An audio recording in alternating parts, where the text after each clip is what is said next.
All right, ladies and gentlemen, welcome back. If I could ask those of you standing to please find your seats, and you're going to get really tired of hearing this by 12:30 today, but please also find your cell phones. We all know how distracting they can be, and especially if somebody's giving a presentation up here. So we heard from Richard Frankel and Rob this morning on Churchill in conflict, those who he would face and the young man that developed into the old man, the Winston we all know and love from the 1940 to 1945 period. Now we're going to delve into Winston in culture. A brief aside here, when reaching out to the University of Louisiana here, Richard was an obvious choice because of his background and his research and writing. But we also knew we wanted to get into the art history side, and Dr. Allison Lee was not so much of an obvious choice. She's an art historian focusing on Russian and European art from the 18th century to the mid-20th century. And we were thinking, let's have someone talk about Winston the artist, because that's what the exhibit talks about over at the Hilliard Art Museum. And Allison said, well, that's really not my realm. I look at European and Russian, but I've actually been looking in Winston in portraits. So Winston in art, not Winston the artist. So she is to be commended for coming up with that idea. After Allison, we'll be joined by my friend, my colleague, Dr. Keith Huxon, who's the Senior Director of Research and History at the World War II Museum. Quick show of hands, who's been to the World War II Museum? That's wonderful, thank you. Who's been to the Hilliard Art Museum? Great, great. Anybody that's been to the museum since 2013 and walked through our exhibits and learned something? All of them since 2013. The historian who is most singularly responsible for the content and the design that you see on those walls is Dr. Keith Huxon, who was our longest serving staff historian before he was joined by Rob Citino. Of course, we were founded by two historians, Dr. Stephen Ambrose and his best friend, Dr. Nick Mueller, who led us for 17 years as president and CEO. Nick is a history PhD, but wasn't really allowed to be a historian when he was running the shop. And so Keith is the guy that really put his heart and soul and a lot of physicality into it, because that can beat a man down. But next time you go through it, think of Keith. And now let's look at Winston in art and Churchill at Chartwell. Dr. Allison Lee.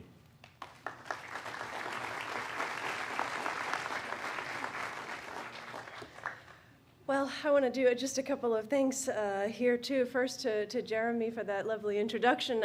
Guilty as charged that I had a very specific mission with this talk today. I knew what I wanted to do. I had been wanting to do research on this topic for a long time, but it was totally outside of my wheelhouse, so this was the perfect excuse to dig into this, and I hope you enjoy what I put together today. I want to thank also Luann, of course. She just stepped away, I think, or maybe she's somewhere else, for recommending me for this in the first place, and for the colleagues of mine that are here. It means a lot to me that you showed up, and to Mr. Hilliard, who I'm thrilled to give a talk right in front of in this way, no pressure or anything right here. So.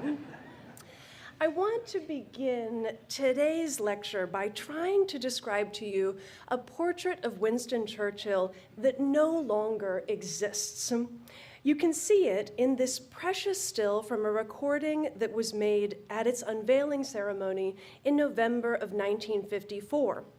The painting was a gift to Churchill from both houses of Parliament, but the statesman was infamously unhappy with the portrait. And we now know that within a year of receiving it at Chartwell, his wife had it destroyed. This story may be familiar to some of you. The scandal surrounding the portrait, which was painted by Graham Sutherland, has been discussed in numerous articles, books, and was even recently dramatized on the hit Netflix show The Crown. The preeminent English historian, Simon Schama, also discussed the painting briefly but powerfully in his BBC documentary series, The Face of Britain. In the first episode from 2015, he shows the precious soul transparency reproduction we have of the painting. It is one of the few surviving records of the work, though it has discolored, as you can see, and faded quite a bit with age. Nevertheless, it gives some hint of what the original painting looked like. In it, Churchill faced off with the viewer, looking intensely out from what was once the frame. It's hard to imagine how powerful and penetrating that gaze once was. The whole thing looks very much as though it was painted quite thinly. Indeed, it's partly an effect that's stemming from the fact that the statesman's legs dissolve into nothingness below the calf. This is actually not an effect of the transparency, which some thought for a good number of years.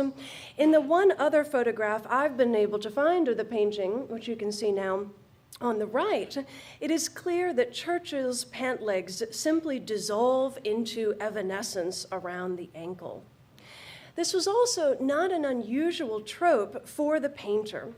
I know this is a rather poor reproduction, and I apologize for it, but you can see Sutherland did something similar in the portrait he was painting of Edward Sackville West in the exact same year. So this is a good indication of what the other looks like, or looked like. The fascinating juxtaposition between bodies that are so utterly present, but also somehow problematic and vanishing, can be seen too in surviving photographs we have, luckily, of the painter with the portrait of Churchill still in progress.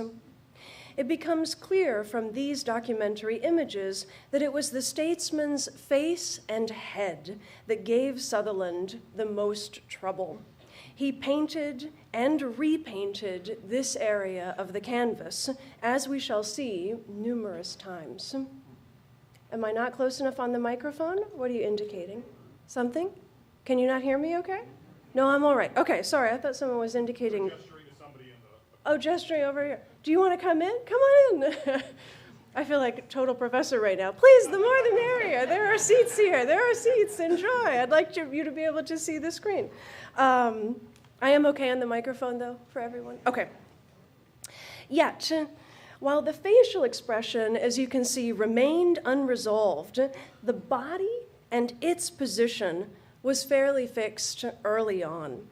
Sutherland was intent on painting the leader seated, and he used a rather square-shaped canvas, a kind of odd one, actually, because it helped support that composition.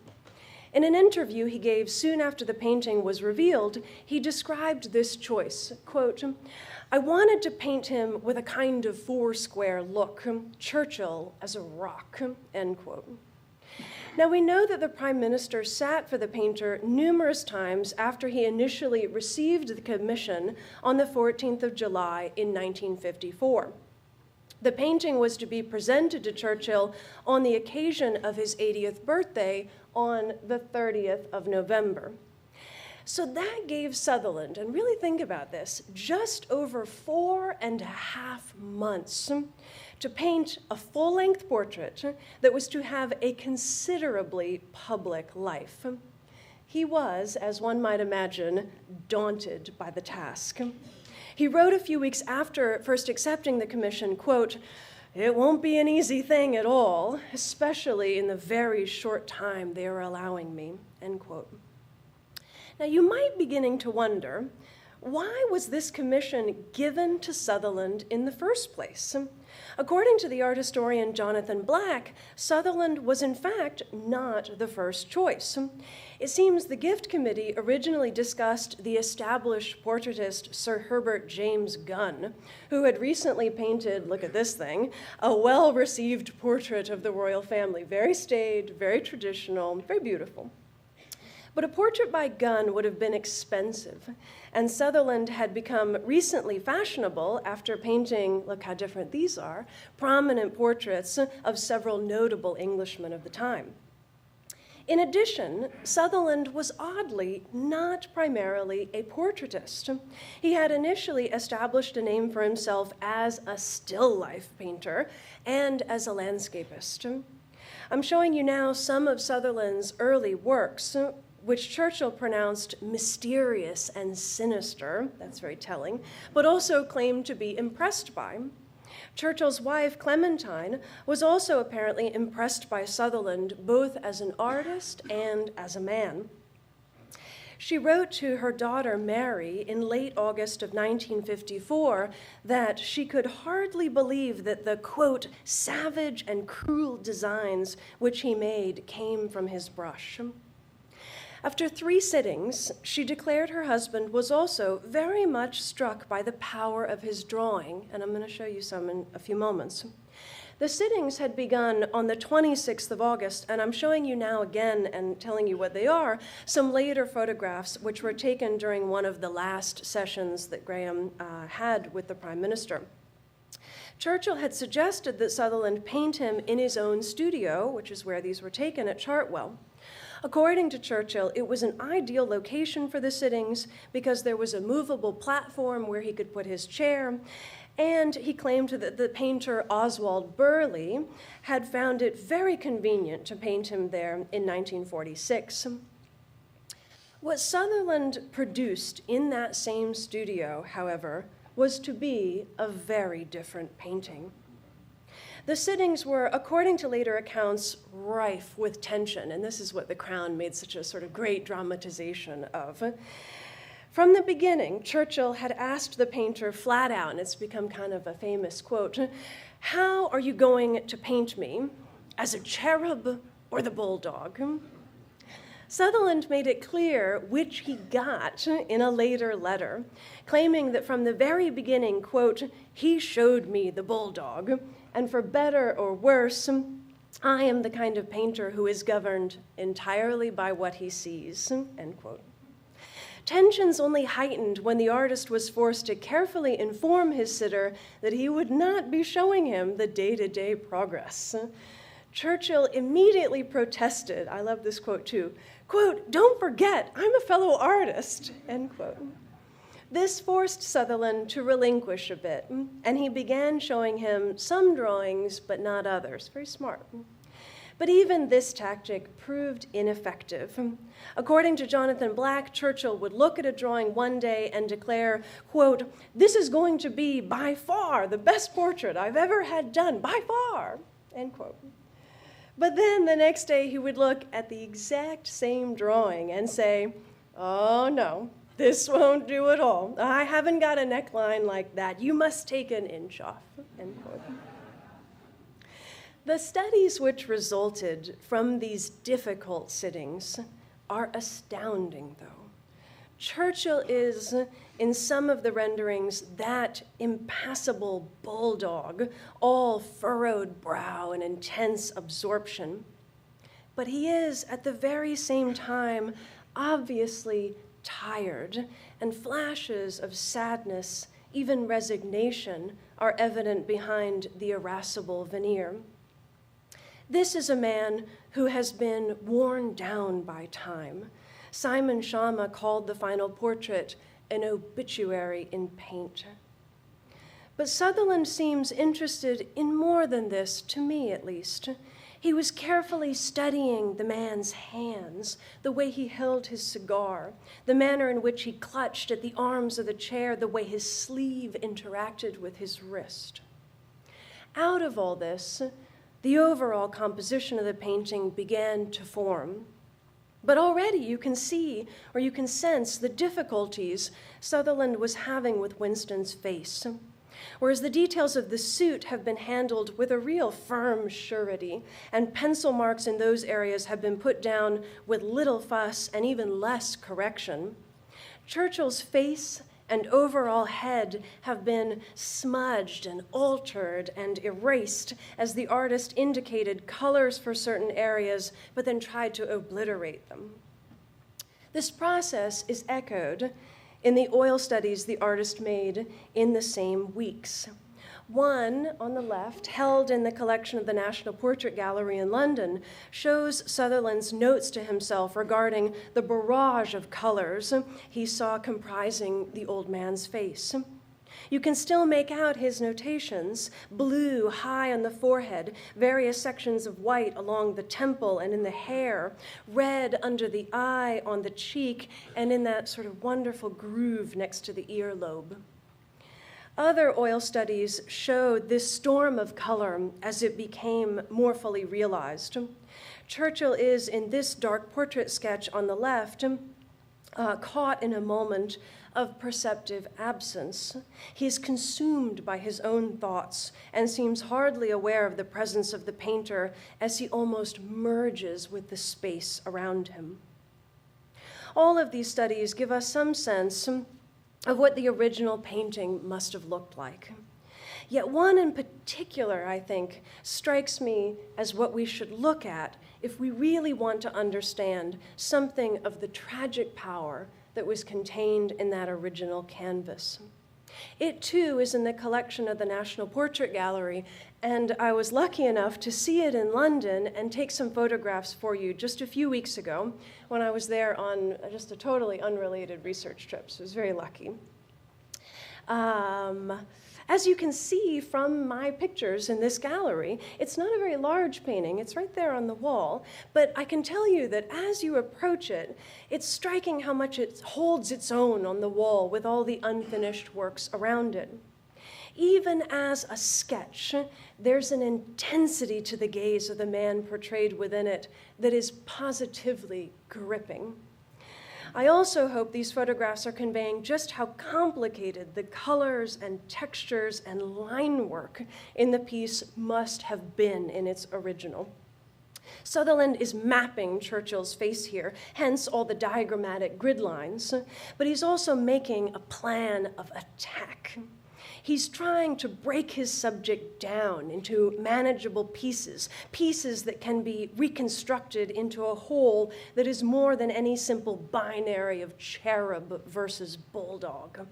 He's trying to make Winston a manageable subject for portrayal here, I think, which of course he's not. He's never going to be from any intellectual standpoint. Churchill is a giant. He was a force immeasurable. He is history, he is Britain, but he is also an old man. And it strikes me that this must have been what the portrait captured. If we imagine that this torrent of color was the face that sat atop that great rock of a man in the final portrait, it becomes clearer why the man depicted hated it so much. At the same time, though, I don't think this entirely explains it. And I don't want to fall into the trap of thinking that Churchill's distaste for the portrait was a simple matter of him not liking how he looked, though I do think he didn't like how he looked, and that was probably part of it. Of the scholars who have worked on the painting, most put forward one of two reasons for its overall failure. The first follows easily from what I was just saying and has it that Churchill disliked the work because he saw it as an attempt to diminish his standing in the Commons and to hasten his retirement. The other follows from what the statesman said, if I go back, at that ceremony where the painting was first revealed. Churchill famously declared that, quote, "The portrait is a striking example of modern art." And just like you're laughing, this retort drew a great amount of laughter from the audience that was there that day. But this would make it seem that the Prime Minister had something against modern styles of art making, that he was against the flattening of the pictorial field or the abstracting of familiar forms. But if one examines what Churchill said in that speech immediately after this infamous jab at modernism, I think you can start to see that this actually wasn't really the case.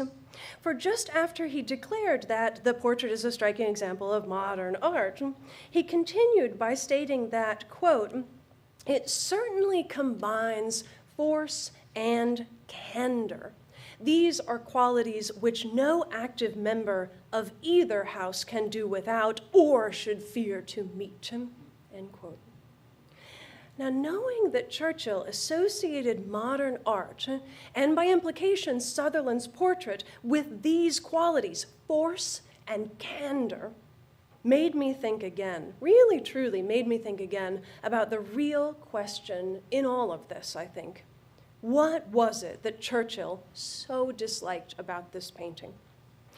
I'd like to spend the time that I have left today trying to answer that question by turning to what the statesman himself said, and it's already been pointed out, this text.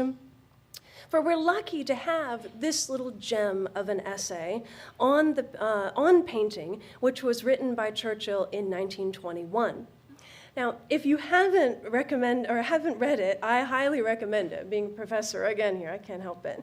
There's actually a copy of it in the collection of the library right here at UL. So everyone, 2 copies, rush over and grab it before Ben and I take the copies back out again. And it's not a difficult read, but it's packed with insights into what painting was and what it meant for Churchill. One of the first things that struck me in the text was his declaration that, quote, painting a picture is like fighting a battle. Now, I've known a great many painters. There are some that I respect quite a bit in this audience today. And I would say many of them would agree with this statement, that painting a picture is like a battle. But I don't think most would take this simile and push it quite as far as Churchill does. For he continues right after this, quote, in all battles, 2 things are usually required of the commander-in-chief: to make a good plan for his army, and secondly, to keep a strong reserve. Both these are also obligatory upon the painter, end quote. He goes on to explain that the painter, like the great battle commander, must make a plan by first conducting, quote, reconnaissance, which for him means attentively observing from what he calls a special point of view. If we pull this back around to Sutherland, I think we will discover that in this parameter, at least, the portraitist was or should have been successful.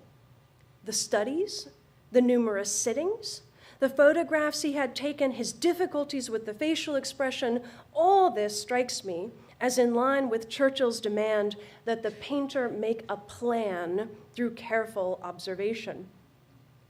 So if it wasn't this, then maybe it was the point that Churchill made next, for he believed that the great commanders and the great painters alike needed reserves.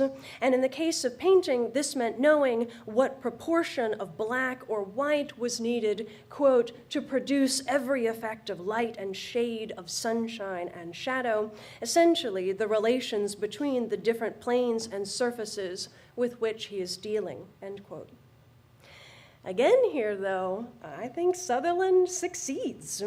If we go back to the study I showed earlier, it's clear how masterful the artist was with what Churchill called proportion and relation. Sutherland hit the paper with white exactly where the light would have reflected off the sitter's face most intensely, across the bridge of the nose, the tops of the cheeks, the chin, the forehead, and the pate. To Churchill, the great master of such tonal proportions was J.M.W. Turner. This was a hero for him. The English painter from the first half of the 19th century was, according to Churchill, someone who could hold an instantaneous impression untiringly in his mind. Quote, when we look at the larger Turners and observe that they represent one single second of time, and that every innumerable detail, however small, however distant, however subordinate, is set forth naturally and in its true proportion and relation, without effort, without failure, we must feel in the presence of the finest achievements of warlike action, end quote. Later, Churchill also praises Turner's color overall, using the words of John Ruskin, quote, you will not, in Turner's largest oil pictures, find one spot of color as large as a grain of wheat. Indeed, if you look, he's right. No matter how closely you look at a Turner painting, the multitude of colors and the complexity of their layering is astounding. Further, Churchill makes it clear that he also had strong feelings about color itself. Quote, "I must say I like bright colors." I love this quote. "I cannot pretend to feel impartial about them. I rejoice with the brilliant ones, and I am genuinely sorry for the poor browns." And this is something that was quoted earlier, but I'm showing you what's sort of around it. In this regard, Paul Cézanne seems to have been the hero. Churchill describes his ability to infuse even the most commonplace of objects with beauty. And he also mentions the wonderfully vivified, brightened, and illuminated modern landscapes of Manet, Monet, and Matisse. And I can say, if you see the exhibition, you can see the influence of these particular artists astoundingly. These are not, let me tell you, the tastes of a man who doesn't like modern art. Not at all. But they may explain why he disliked Sutherland's portrait. For if Churchill really abhorred browns as much as he claimed, he probably wouldn't have favored the symphony of umbers, bronzes, and chocolates that Sutherland made his own face and body. And he might have felt that what he liked so much about the Turners, quote, that they represent one single second of time, and that, quote, every detail is set forth naturally and without effort, well, he might have felt this was missing from Sutherland's work. For if the portrait was anything, it was a distillation of so much looking, of so many moments compressed not into a single recorded second like Turner's train slicing through space, but into a man, condensed into someone who was the epitome of time and effort, and he looked it. Churchill knew that time and memory were key to painting, and it is, in fact, with a discussion of those elements that he closed his essay, stating that, quote, "The painter must choose between a rapid impression, fresh and warm and living, but probably deserving only of a short life, and the cold, profound, intense effort of memory from which a masterpiece can alone result," end quote. I really think this one is the key. For Churchill, Sutherland's rushed portrait in 4.5 months, his numerous oil sketches, his drab browns, his failure to distill one single second of time resulted in a work that deserved only a short life because it couldn't have been more than a rapid impression.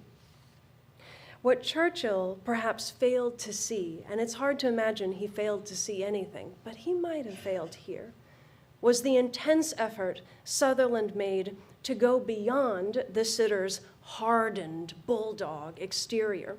Sutherland waited and he watched for signs of something else, a softening, an opening, memory, knowledge, power. What he produced was extraordinary, even if we never know what it really looked like. The remnants alone are a testament to the power of a man and a painter. Thank you.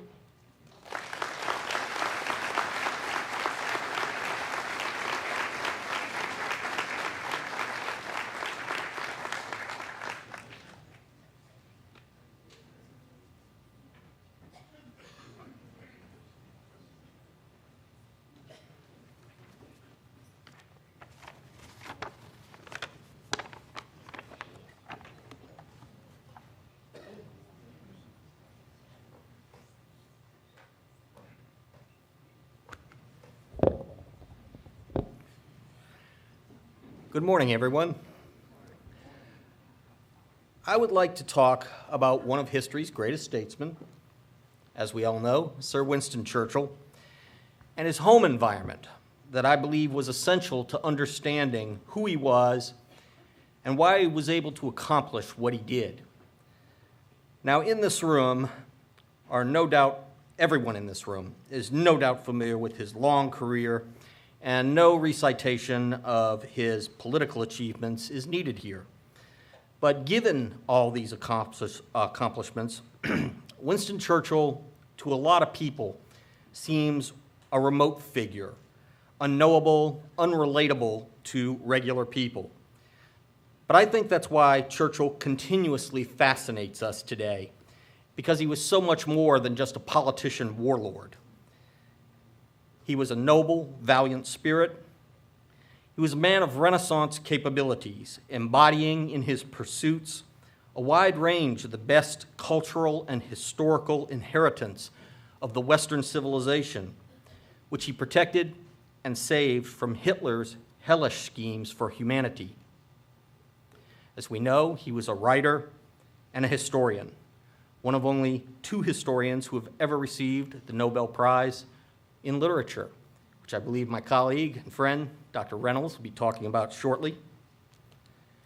As we know, per Dr. Lee's fine presentation, he was also a painter. The head of the British Academy of Arts once said that if Churchill had pursued painting as a career, he would have been a grand master. And Winston once said that if there was an afterlife, he planned to devote 500 years to exploring and mastering new colors to paint. But there was more. He was also a builder. With his own hands, he laid bricks at Chartwell and built everything from homes for his servants, to a cot for his daughter, to walls for the home garden. He was a hunter when he was young, and he remained an expert marksman throughout his life, and he was a lover of animals. And he loved the pleasures of the dining table.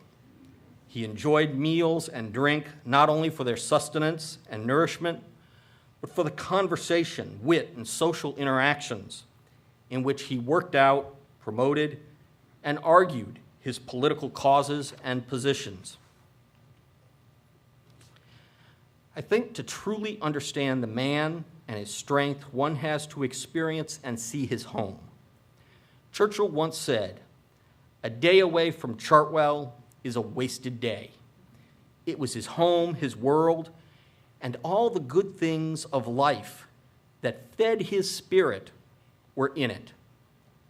Now, Churchill was born in Blenheim Palace. If you've ever been there, it is certainly a different home than the average person in Britain lives in.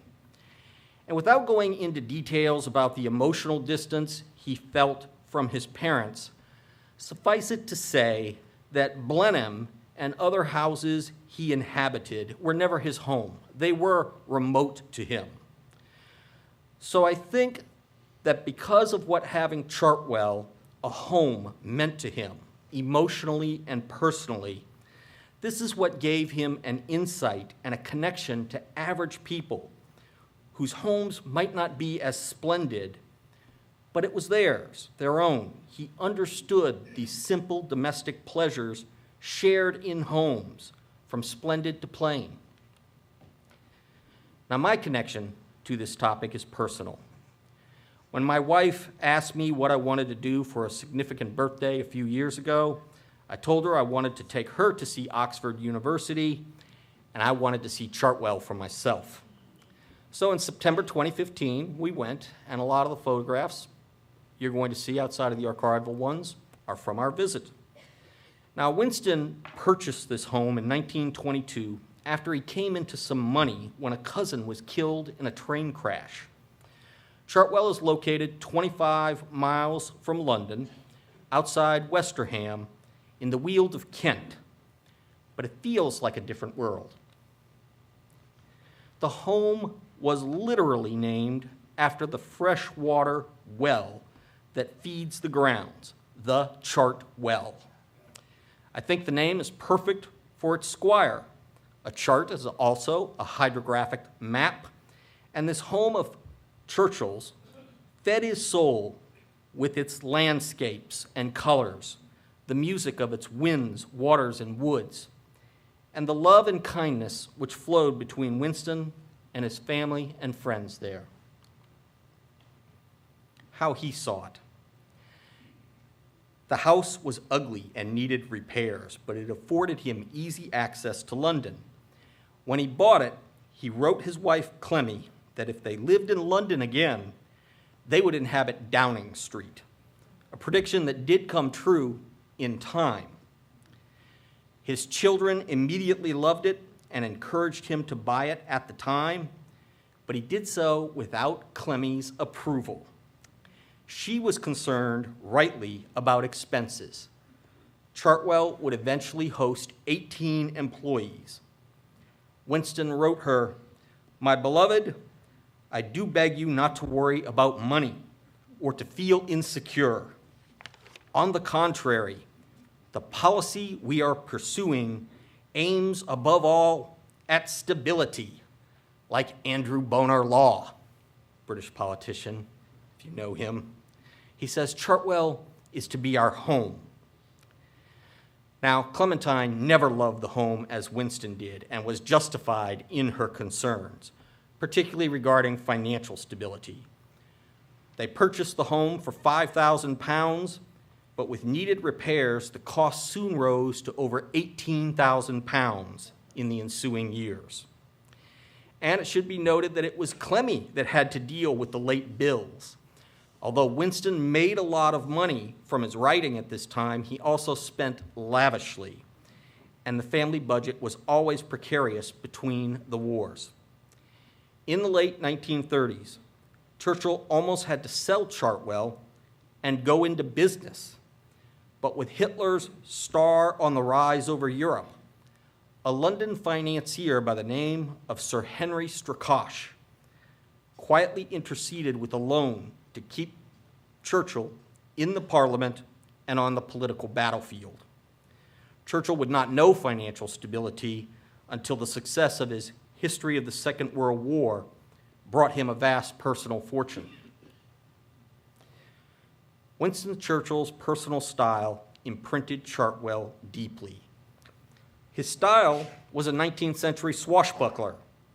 In his bedroom, pictured here, his favorite gold-headed walking cane was engraved "To my youngest minister" by King Edward VII, and a gold and silver Fabergé cigar box stood nearby. The entire Churchill family breathed unique life into the old home. Part of this was by the use of pet names that they had for each other. The eldest daughter, Diana, was Puppy Kitten. Son Randolph was the Chumbly, and daughter Sarah was Mule. Never have found out how she felt about that one. Another daughter, Marigold, was the Duckadilly, but tragically she passed away at only 2 years old shortly before they bought the home. Their last daughter, Mary, was born in 1922, the year Winston purchased Chartwell, and she was nicknamed Mouse. Winston and Clemmy were Pug and Cat. The red brick home overlooks a shallow valley occupied by 80 acres of beech, oak, and chestnut trees. Now, Winston threw himself into work on the grounds in the 1920s. You can see this photograph here. He built a series of dams to create swimming pool, ponds. He also added huge amounts of plants and trees in the grounds and gardens. Later in the 1930s, he used what he called a great mechanical digger, his term for a steam shovel, to create an island in the main pond as a refuge for his geese, who were being preyed upon by local foxes. Here you can see a photograph I took. That's the swimming pool in the foreground with the main pond behind it. Churchill later said that he did not buy Chartwell because of the house, but because of what one could see from the house. A long view of the English countryside. This is what you see from the back of the house from the terrace. When you walk these grounds today, you feel Winston Churchill's presence. It's not simply that the water and trees and neat lawns with the smells of grass, leaves, and occasionally smoke are natural areas of peace and beauty that inspire contemplative thought. Winston created physical spaces in which he could exercise those activities. And though relaxing, they were also part of his constant working routine. I think the best example of this is his goldfish pond, where to this day a chair remains where Winston could sit for a half hour each day after lunch with a pagoda-shaped ashtray, a box of cigars, long matches, and a weak whiskey and soda for company. From a nearby tin by this chair, he fed his golden orf maggots, which are the caviar of gourmet goldfish. Here you can see a stepping stone, which notes today at Chartwell how Winston used to walk across those steps to get to his chair. And here you can see the golden orf in his pond. Now, a few words about Winston's smoking habits here. Winston had his first cigar after breakfast each day, piercing the end with a long match. He did not use a cutter or a punch, and usually consumed upwards of 10 cigars a day. Over 3,000 Cuban cigars, mostly Romeo y Julietas and La Aroma de Cubas, were kept in a walk-in closet humidor near his study. The boxes are stacked on shelves labeled wrapped, naked, and large. But it's interesting to note he virtually never finished a cigar. He was always conscious of his political image, and so he did not want to be photographed with a cigar stub, only a relatively fresh cigar. He would throw away his cigar stubs around the grounds of Chartwell, knowing that his gardener would go around each day to collect the stubs to use for his own pipe tobacco. He painted this goldfish pond many times. This is perhaps the most famous one that you may recognize in art books. And just a couple of years ago, 2-3 years ago, his very last canvas, I understand, was sold. This is it. It was of the goldfish pond as well.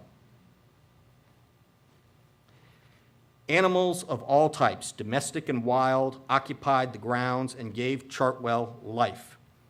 On the grounds were pets, dogs named Trouble, Harvey, and Jasper. I don't know the Charlie story, I have to admit. Got to look at it up on Amazon. There were cats named Tango and Mickey, Carolina ducks, chickens, sheldrakes, swans, ponies, Canada geese, lambs, even a ram, plus butterflies and foxes ran the grounds. There's a pet cemetery at Chartwell, which includes Winston's wartime poodle, Rufus, and his successor poodles. Rufus's grave is in the center. Speaking of successors, Churchill had an orange marmalade cat named Jock that he loved, and he had it written into his contract with the National Trust that still runs Chartwell that a descendant, an orange marmalade cat, would always be allowed to run and live on the grounds. And so here's a look at Jock the Sixth running through the grass, stalking birds when I was there. Churchill built the brick walls of the garden and a playhouse for his youngest daughter, Mary. When word of his bricklaying skills reached James Lane of the Amalgamated Union of Building Trade Workers, Lane invited Winston to join the union. He delightedly accepted, provided the membership wanted him. And when they balked at welcoming a conservative aristocrat, Winston still proudly kept and framed the certificate and card which referred to him as Brother Churchill. Here he is with Sarah. This is the Mary cot, which he built for his youngest daughter that you can go in, where as a small child, she would go in and play. Here's a series of photographs. You can see the gardens at Chartwell. They're rather extensive, lots of flowers, vegetables still grown there. Here, some of the flower gardens looking back towards the house. And this is Winston's wall. In the inscription on that wall, it details how between 1925 and 1932, Winston built that entire wall with his own hands. Now, if you go inside the house, the National Trust does not allow visitors to take photographs. This is because of Winston's many paintings which still hang on the walls. Today's technology allows reproductions to be easily made, and due to copyright laws, personal photography is banned within the house. However, I did take these two photos outside of the painting studio that he built on the grounds. Here you can see the entrance, and this photograph from the National Trust of the interior gives you an idea of what visitors see inside. As you've heard, Winston did not find the muse of painting until he was 40, but he avidly painted 500 canvases overall, mostly oil-based and mostly of landscapes and of his travels. Winston once told a friend, "If it weren't for painting, I couldn't live. I couldn't bear the strain of things." There he is in his studio. The most important workrooms for Winston at Chartwell were the dining room and his study. Here you can see the dining room. Winston's daily schedule at Chartwell was unorthodox, but in fact it was strictly adhered to. Upon waking at 8 o'clock in the morning, he ate breakfast in bed, then bathed, read the press, dictated correspondence, and nursed a weak Johnny Walker red scotch and soda through the morning. Now, a few words about Winston's consumption of alcohol. He tippled regularly through the day at a level that most of us today could not follow without problems. He once noted, "All I can say is that I have taken more out of alcohol than it has taken out of me." And I think that's an accurate assessment, probably regarding his tobacco consumption as well. Now, Churchill encouraged myths about his drinking, believing that Europeans wanted leaders who could handle their liquor. My favorite Churchill drinking story, he was at a dinner in a ballroom with 40-foot ceilings in the 1920s when a prohibitionist lady confronted him. She came up and said, "Mr. Churchill, it is said that if one measured all the brandy you have drunk in your lifetime, it would fill up half this ballroom." Churchill gazed at the bottom of the wall. He scanned up to the midway point, and then he raised his gaze to the ceiling. And then he turned to the woman and replied, "So far come, madam, so far to go." Adolf Hitler believed Winston Churchill was a drunk, and even FDR asked Harry Hopkins if he thought Churchill was a drunk. And although it's true that some alcohol was in his system virtually all the time, there are very few accounts of Winston being clearly inebriated. While he enjoyed alcohol and perhaps its consoling effects, I think that it's also evident that Churchill was not the sort of man who tolerated alcohol getting in the way of important business. And apparently his metabolism allowed him to burn through alcohol quite efficiently. Here you can see a painting of Winston and Clemmy dining.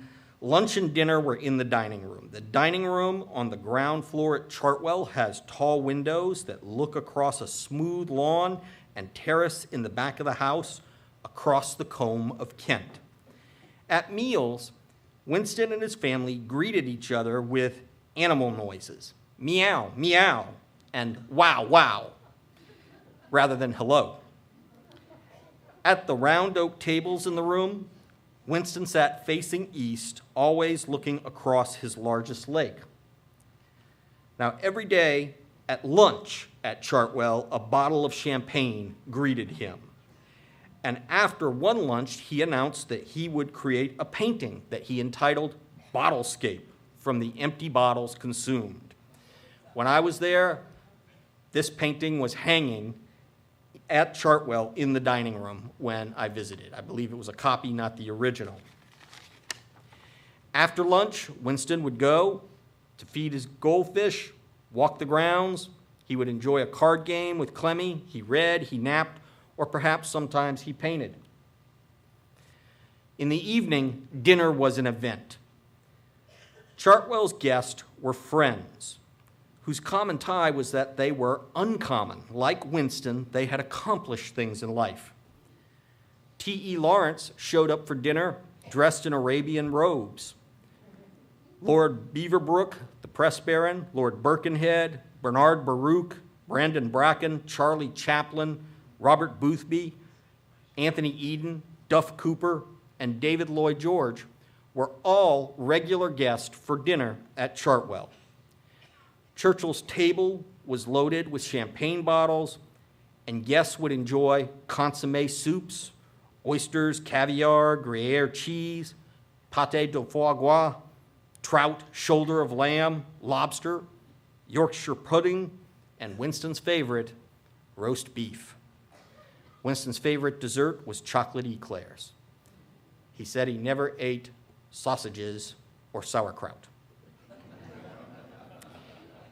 His favorite conversation was his own monologues, and as the evening progressed, he would develop his favorite themes on politics, literature, art, and philosophy. His guests were treated to an intimate and genial view of his world and thought, and usually they were spellbound by his presentation. In the 1930s, however, it should be noted, his thoughts on the rise of Adolf Hitler were not often met with conviviality, even amongst his friends.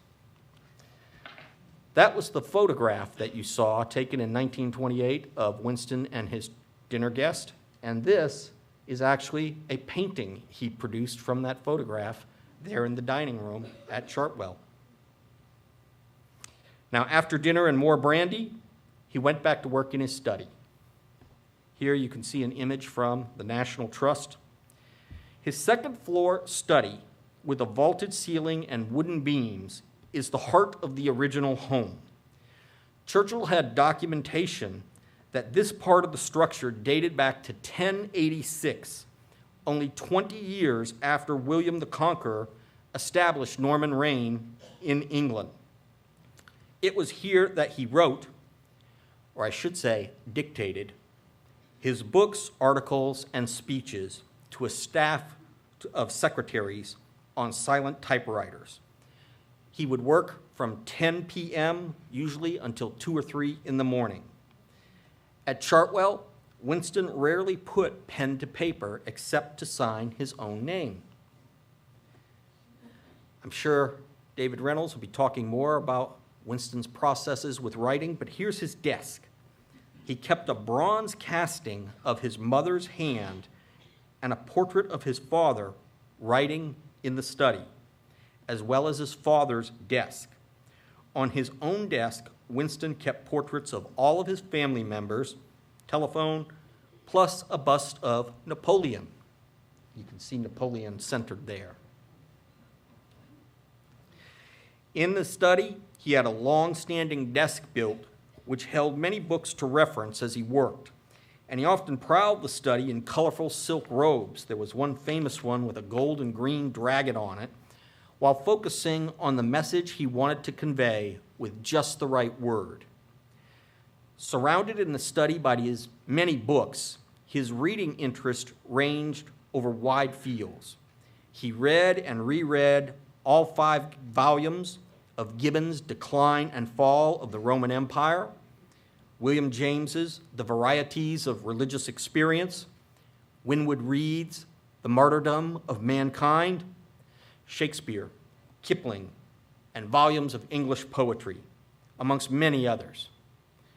He kept the Bible next to his bed, but he confessed that he only read it out of curiosity.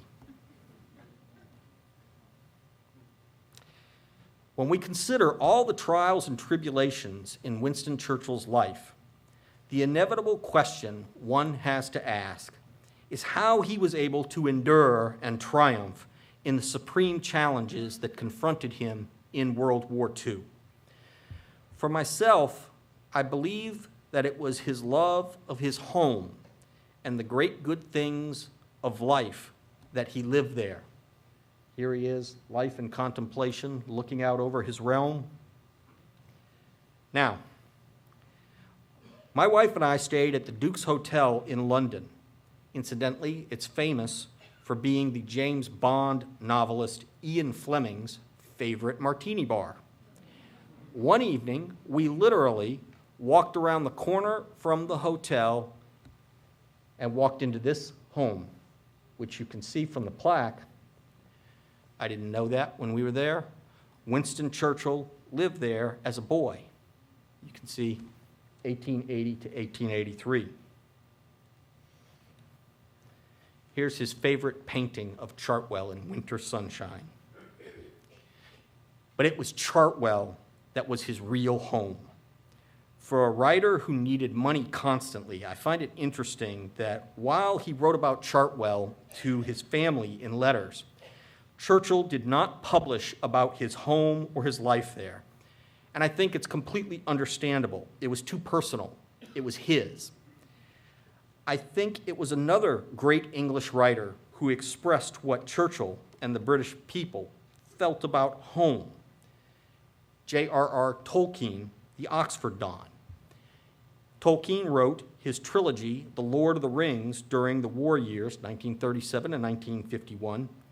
And in his Hobbits, literally little people that he thought of as representative of the British people, Tolkien wrote movingly of their simple ways, of their houses built into the soil, of their festivals and feasts and customs, of them falling in love and facing great trials beyond.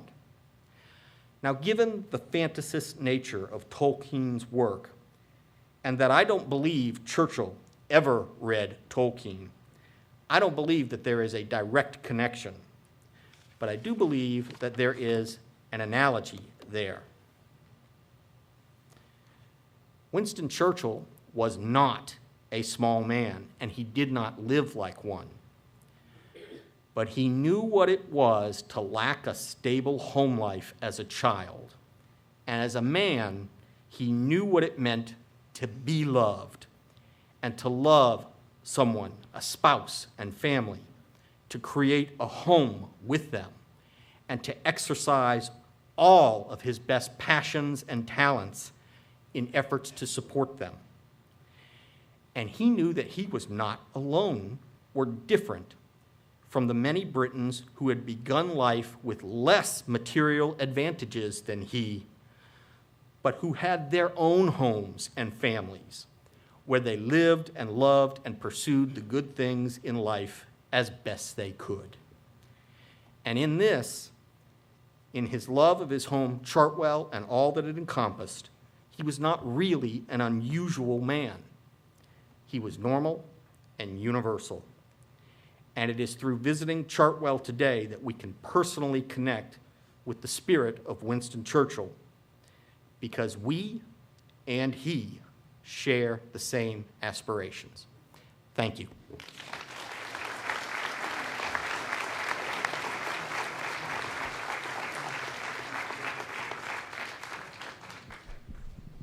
If I could ask Dr. Lee to come back up to the front to join Keith for audience Q&A. We'll do a few questions so that we can get a break in before Dr. Reynolds' presentation. Please raise your hand and I'll bring the microphone to you.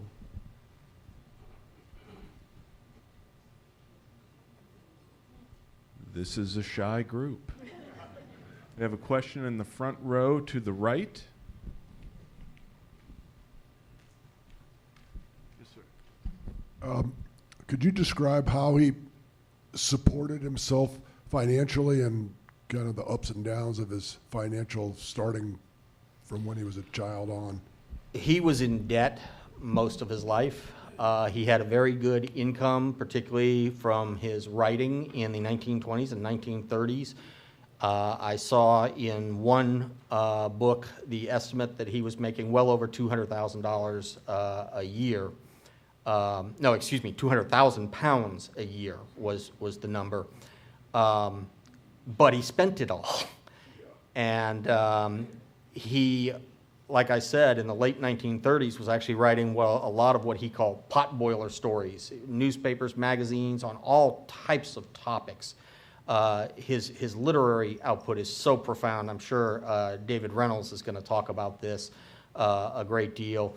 But he did not become financially secure until he wrote his History of the Second World War, which he signed a contract that I believe was worth something like £2.5 million in the 1940s, which would be the equivalent of about $50 million today. So he was a writer. Professionally, that's what kept his family afloat during this time period. Question with Ivan Schwartz in the front, please. Dr. Lee, I just want to make a few points about the presentation, some observations. There are a couple of failures in the Southern painting that seem so obvious to me. Please do share. Well, you see... Well, maybe tell the audience who you are so they have some context. He's an artist. Yes. Hi, I'm Ivan Schwartz, the director of Studio Ice in New York. I've